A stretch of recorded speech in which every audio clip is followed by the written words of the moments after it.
Many people around the world were taken by surprise by Trump's presidential win, in large part because almost every major polling forecast favored Hillary Clinton to win. Shortcomings in polling, analysis, and interpretation led the public and the media astray.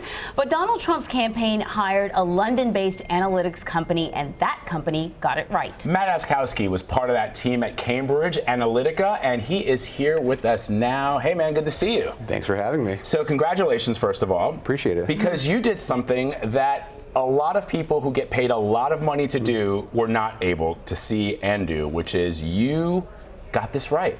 How did you do it? We saw trends early on in this election that showed that who we thought was going to be a likely voter this election was wrong, both in public polling and even some of our internal polling.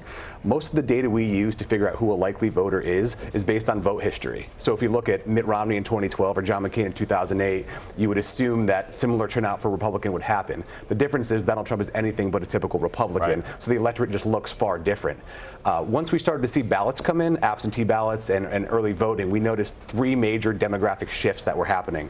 One, African-American vote was down this year significantly. Two, Hispanic vote was increased a bit this year. And three, older rural vote was coming out at a much higher clip than we expected. After we re-rated our polling, it allowed us to see that a lot of these Midwestern Rust Belt states were 1 to 3 points closer than what most people thought. Wow. Yeah. So give me some more specifics, because I find this really fascinating, because we talk to a lot of people about the polls, and you know, there's a lot of debate about whether the traditional way of polling even works nowadays. People don't pick up their phones, they have cell phones. I mean, how do you get in contact with people? So how are you able to identify that new voter? Sure. The problem with polling isn't polling itself, it's the way that we conduct the polling. So we use a blended polling methodology, which is a blend of online, live dialer to cell phone, and then IVR, which is like calling landlines. And the biggest problem this year wasn't the fact we weren't able to reach people, it's that we were calling the wrong people. It was the fact that, like going back to the point about likely voters, when you're polling, you're taking a sample of all the likely voters in the electorate, but who we were sampling was much more of a typical RD scenario than it was a Donald Trump versus Hillary Clinton scenario. Once we figured that out and we were able to tweak our weighting, it showed a much rosier picture for Mr. Trump than previously thought.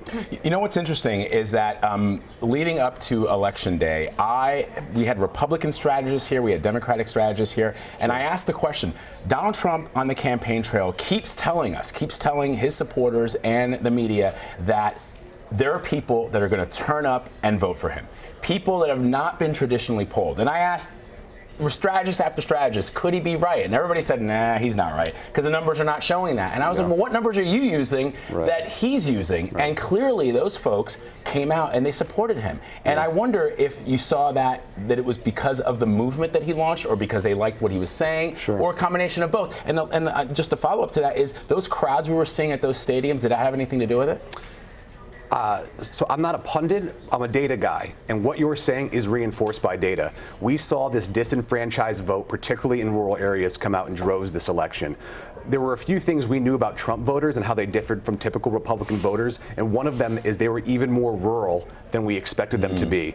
And on Election Day, in some of these areas, they were 10% more rural than even we thought. Wow. Turnout in some of these counties in the panhandle of Florida and in southwestern Ohio came out at clips 20 to 35% above Mitt Romney was able to do in 2012. And they hadn't voted before, right? Or had some of them voted in the past? Well, they didn't vote in the last election anyway. We'll say spotty voting records. People who maybe not have voted in the past or haven't voted in the last several election cycles. In a lot of turnout models that people would have, you wouldn't include those folks in there, because the common theory would be they haven't showed up before, why would they show up this time? And we knew around 8:30 Central Time when we were down in Texas, once Florida was going to be called, Florida was our linchpin state. We knew that things were going to tip if Florida came through. We felt good about Pennsylvania and Ohio 2 weeks before the election, and we knew that with getting Pennsylvania and Ohio, you had a clear map to pick up a bunch of other states, but Florida and those 29 votes were very important. At about 8:30, we knew that West Palm Beach, Broward County, and Miami-Dade were all yet to come in. But Trump had built such a lead up in these rural communities that she couldn't even catch up if she wanted to by that point. So you must, how do you feel about modern day polling then? I mean, from what I'm getting from you is clearly other groups weren't as dynamic as you, the ability to sort of shift the way you do what you do. I think What we do differently is the combination of polling and data science. So we're not a polling company, we're a data science company, and we use polling to inform our decision making for modeling. So every week we're conducting thousands of polls, at least 1,500 in every battleground state, and daily we're updating our modeling with this data to show an accurate picture of where the electorate stands that day. And our pure modeling looked a lot closer based on the weights we were applying than polling was. We showed a very rosy picture for Michigan late in the election cycle. One state that surprised us and everyone else was Wisconsin. I've done a lot of work in that state. I worked for Scott Walker for 3 years up there. Even I did not think that Wisconsin would come through. I thought it would be close, but it was just really interesting to see how these returns played out there.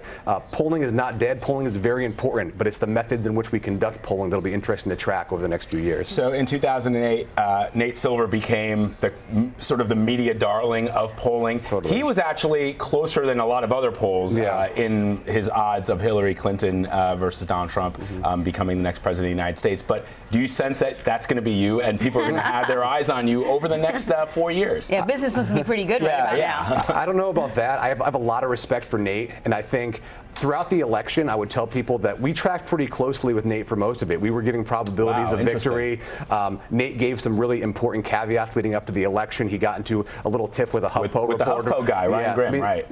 And I agree with Nate. The odds of, there was never been a time in this election where Hillary had 98% odds of winning this election. I don't think, did anybody really think that? And Nate, but see, HuffPo was saying that their data was showing that. What were they doing that you and Nate Silver weren't doing? That's a good question. It probably has to do with some of their methodology. I also, in this industry, it's a blend of art and science, and I suspect they were putting a bit too much art and mixing it in with the science, which is political punditry in theory.